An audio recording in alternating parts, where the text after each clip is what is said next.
السلام عليكم ورحمة الله وبركاته. ازيكم عاملين ايه؟ يا رب دايما تكونوا بخير وصحة وسعادة وراحة بال يا رب.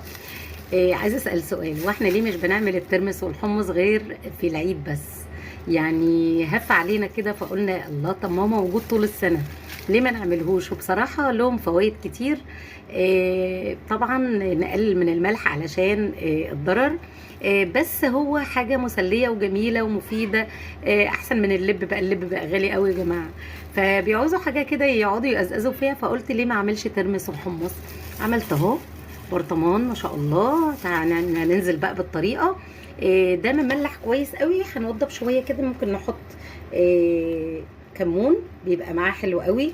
بيتباع بقى على الشواطئ والحاجات اللي زي ديت في الصيف. الطبق قد كده بمبلغ. وشوية عصرة ليمون كده،